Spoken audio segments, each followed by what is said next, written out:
first thing I do when I get up in the morning, I have a cup of tea and then I take my medication. I call hypertension the silent killer for a reason, because I did not have any physical symptoms. I was officially diagnosed about 2.5 years ago. Family history of hypertension? Yes, actually both parents had hypertension. In Office with Dr. Jevon Samuels. Hey viewers, welcome to another episode of In Office. I am Dr. Jevon Samuels. In this program we talk about life, sickness and death. Today our guest here is Mr. Orville Haynes. Welcome to the show. Sure, no problem. Alright, so as usual, remember to like, share, subscribe and leave a comment on this video. And then today's topic, as I said before, is hypertension, and it's a very, very common illness. Based on a last research reading is that about 1 to 1.3 billion persons in the world have hypertension or high blood pressure. That means it's a very, very, very, very common disease. Normal pressure is less than or equal to 120 for the top number, which is the systolic, and less than 80 millimeters of mercury for the diastolic, which is the lower number. So the top number 120 or less, the bottom number 80 or less millimeters of mercury, right? And normally high blood pressure is a range of values, so each have different blood pressure, but on average the top number we aim to get it below 120 for normal blood pressure. And in terms of the lower limit, for the top number, which is the systolic pressure, 90 is the lower limit. So if you go below 90 for the top number, then we classify it as low blood pressure. And for the diastolic or the lower number, below 60, we classify it as low blood pressure. So in terms of hypertension, the general consensus from source to source is that any pressure which is 140 over 90 and above is classified as high blood pressure, and it's normally classified as stage 1 hypertension in that range.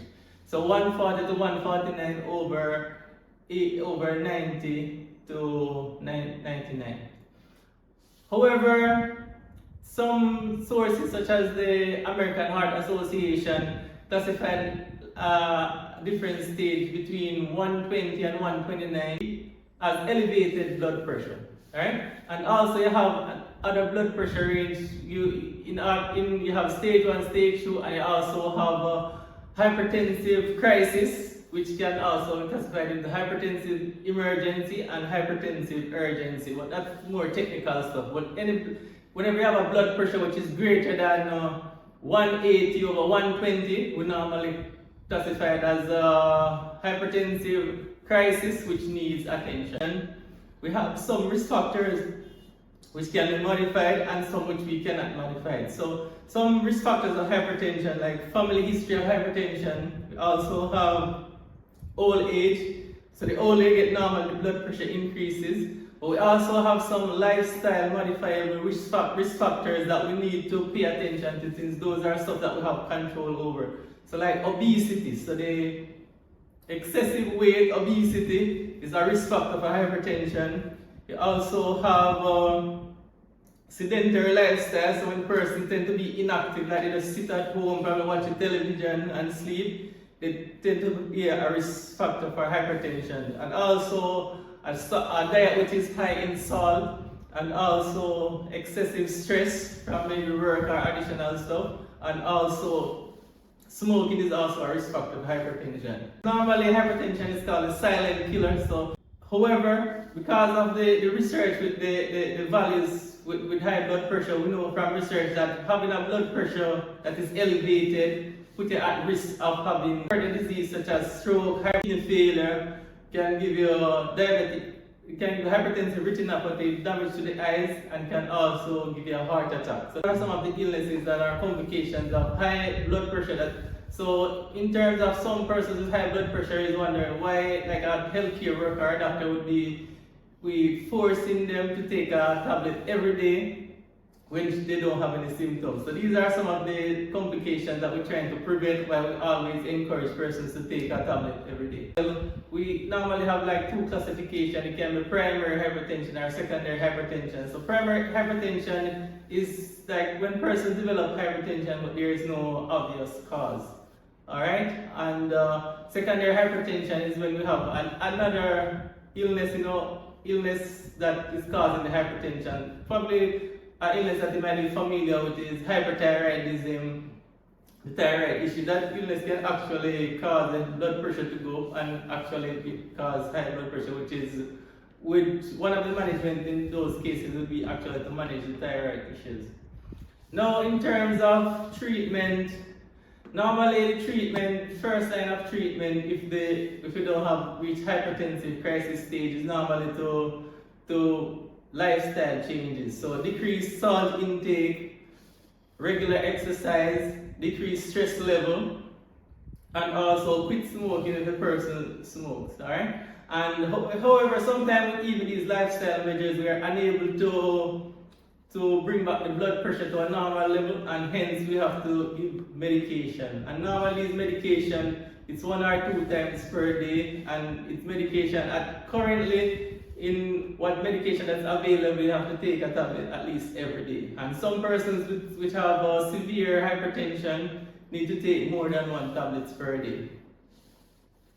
Now, my guest here is waiting, so let's get into the discussion of hypertension. Now, Mr. Haynes, how long ago were you diagnosed with hypertension? I was officially diagnosed about 2 years, 2.5 years ago, thereabout. 2.5 years? Roughly, yes. So, did you have any symptoms at the time? What had caused you to check your blood pressure? Was it a random check at a health fair, or what's the case? Well, they call hypertension the silent killer for a reason, because I did not have any physical symptom. Okay. It's just coincidence that I had to give blood to somebody.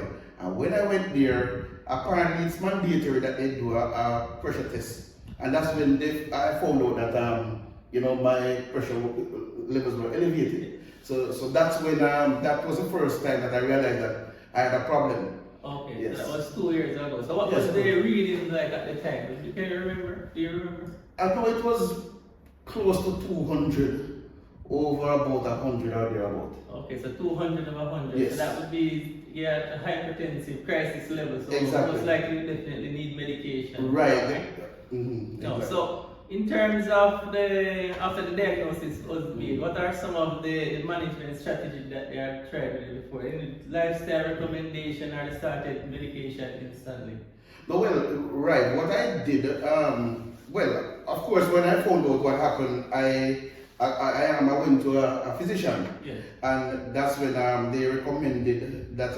First they advised me to do some lifestyle changes, cut out the salt, very much lower on sodium, better health management in terms of exercise and food, eat healthier food, and we tried that for a couple months.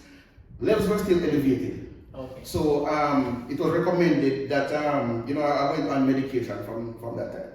Okay. So in terms of the medication, so from when we were diagnosed until you started medication, what was the timeline we're looking at? Weeks, months? Months, been about 2 or 3 months. 2 or 3 months? Yes. Okay, but the lifestyle changes didn't change the values? A little bit, but nothing much. Nothing much. It really don't, no. Okay. So in terms of the medication that is started, do you remember the name of the medication? Yes, it was Thermafast and Caltech. Okay, so amlodipine, these are the ones that they have Yes, today. yes. Actually, when they originally it was a Thermafast 40 milligram, yes, and Caltech 5, but after a couple of months, and the doctor was monitoring it went down a little bit, but it was still not going down to normal levels. So they increased the dosage. So I'm now on Thermafast 80 and the Caltech 10. They double the dose. Okay, yes. Okay. And this dosage have the blood pressure reading. What are the readings you're getting in recent times? Recent times I'm getting in 140s in the high and above 90 thereabout. 90 thereabout? Yes. Okay, alright. No, so in terms of the management, what are some of the blood tests, yes. ECG, any other? Yes, I did some blood tests and ECG. All those were recommended by the doctor, and those were them. Yes. Okay, and they were all normal, so didn't see any sign of any kidney issues? No, kidney problem, or the ECG, any sign of any heart issue? Nothing. Okay. So I know that for my patients, sometimes they find it hard to remember to take their medication every day, because it's every day. Luckily, you're on medication that they take once per day. Some persons are on medication that have to take 2 times per day or 3 times per day. So there are some of the strategies that they use to remember to take your medications every day. Well, it was a challenge for me originally, but what I did, because sometimes I find myself skipping some of the days, because I just forget. It's not something that you're used to. So, but what I found that worked for me personally is that the first thing I do when I get up in the morning, I have my cup of tea and then I take my medication. I try to do that the first thing so that I don't forget, because normally, what I normally do is I get up and I say, okay, later in the day I'll take it. And then sometimes the activities in the day, you completely forget about it. Okay. So I have now made it my first thing I do in the morning, I just take the medication first thing. So that has helped me to kind of, be consistent. Completely. Additional tests. They didn't do any additional tests like the ultrasound of the kidneys or no. But the blood works are tests for the thyroid and so on. Right, those were normal. No, imaging was done like ultrasound. No. Okay. Alright. So in terms of the risk factors that I mentioned earlier in the presentation, so you have a family history of hypertension? Yes. Actually, both parents had hypertension. My mother, she had to be taking her tablets, I think, twice per day. Twice per day. Yes. Her levels are very much elevated. Elevated. All right. And you are familiar with the complications of high blood pressure and why we need to take the tablets every day? Yes. Well, actually, my mom, it was so bad that she got a stroke. She got 2 strokes. 2 strokes. Oh, sorry to hear. Yeah. She's much better now, but it was scary for a little time here. So I'm very much aware of the consequences. Have like any symptoms such as shortness of breath, chest pain, headaches? Yes, but it has not really affected me because it's not constant. But I have had on occasion chest pains and headaches. But to be honest, it has not really affected me that badly where I have to stay in or I have to stay in the bed. But occasionally, I have noticed that I encounter some chest pains and a throbbing pain in the back of the head sometimes. Okay. Yes, I have noticed that.